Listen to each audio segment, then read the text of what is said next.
Olá, queridos, graça e paz em nome de Jesus. Sejam todos muito bem-vindos a esse momento de reflexão. Esse mês de setembro nós estamos começando mais uma temática nos estudos dos pequenos grupos e vamos falar a respeito de missões, mais especificamente a respeito da grande comissão. Que bom que você pode parar no meio da semana, no meio do corre-corre do dia e ter um tempo de reflexão, de comunhão com os irmãos no pequeno grupo. É muito importante para a igreja desenvolver essa característica da comunhão, desenvolver a unidade do corpo de Cristo, e é um privilégio você estar no pequeno grupo. E nós vamos então passar os próximos estudos desse mês de setembro pensando a respeito da grande comissão, esse tema tão importante para a nossa caminhada cristã.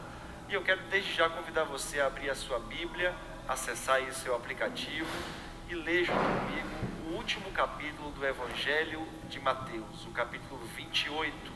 Nós vamos analisar com calma, em cada reflexão, em cada estudo, os versículos da grande comissão. E eu quero, portanto, convidar você a ler junto comigo a partir do verso 16.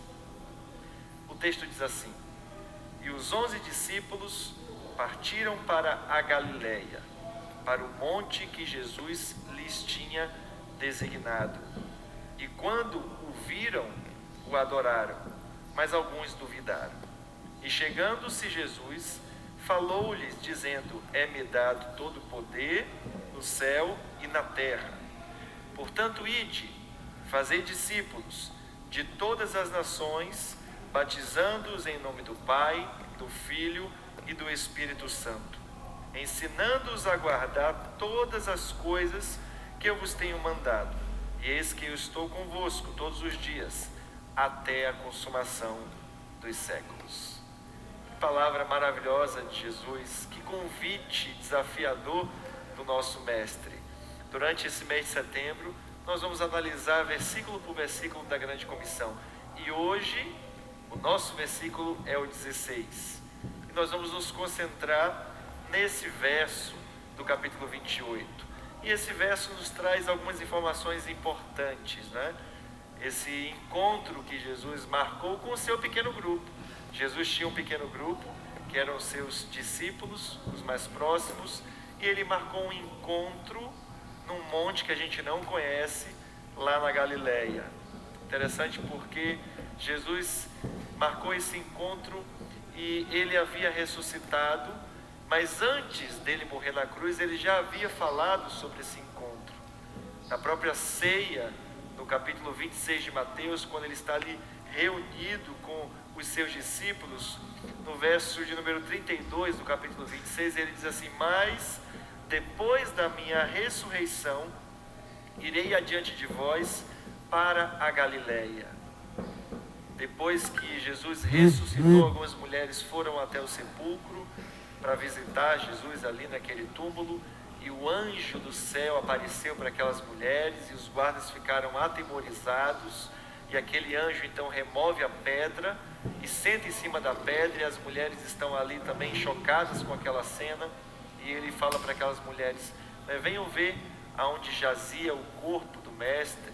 E elas vão visitar ali aquele túmulo, e aquele anjo diz assim para aquelas mulheres, no verso 7 do capítulo 28: E depois depressa, e digam aos discípulos que ele ressuscitou dos mortos, e vai adiante de vós para a Galileia.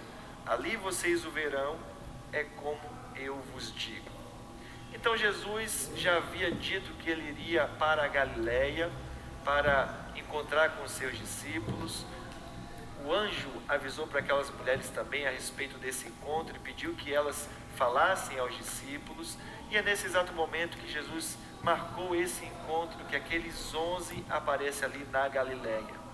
É importante destacar que a Galileia é um cenário importante no ministério de Jesus.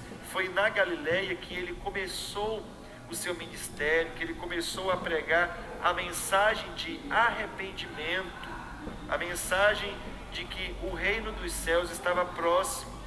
É lá que ele escolhe os primeiros discípulos, é lá que ele expulsa demônio, que ele cura muitas pessoas, é lá que está a síntese do ministério de Jesus, o início ali do seu ministério, como diz o verso número 4, o verso número 23 do capítulo 4 de Mateus.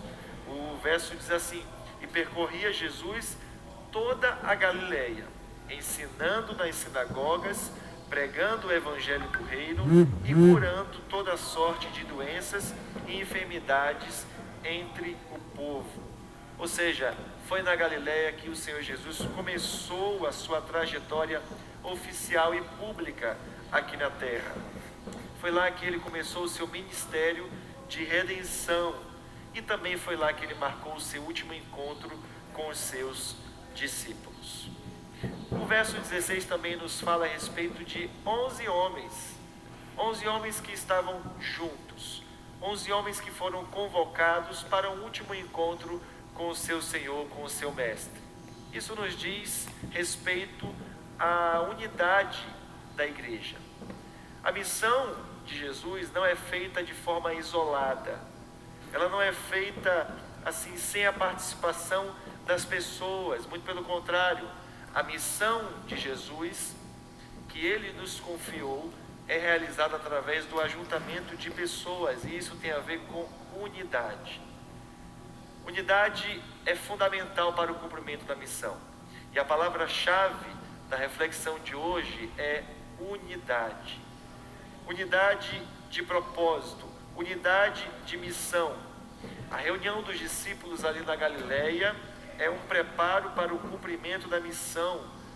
E é nesse encontro ali na Galileia, que eles estavam reafirmando o seu compromisso, e eles estavam unidos para cumprir a maior missão de suas vidas. A comunhão, portanto, é essencial para o cumprimento da missão. O próprio Jesus diz que ele e o Pai, eles são unidade de propósito, unidade de missão. Aquela reunião dos 11 discípulos mostram a unidade do corpo de Cristo. E é através dessa unidade que a igreja vai cumprir o seu papel, a sua missão. Interessante porque o pastor Ronaldo Lidório escreveu um livro. Esse livro se chama Sal e Luz, compreendendo, vivendo e praticando a missão. E o modelo que a gente tem de unidade, de uma igreja bem unida, é o modelo de Atos capítulo 2, quando o texto bíblico diz que aqueles irmãos tinham tudo em comum. Eles eram unidos no mesmo propósito, na mesma doutrina dos apóstolos. Eles estavam conectados, eles estavam unidos. E o pastor Ronaldo Lidório, quando escreve esse livro, ele faz um recorte interessante a respeito dos nossos irmãos lá de Atos capítulo 2. Ele diz assim: eles estavam tão deslumbrados com o Senhor Jesus que eram capazes de conviver com o irmão mais diferente e com ele ter comunhão, porque havia um que os unia. Esse um que unia aqueles irmãos é o Senhor Jesus Cristo.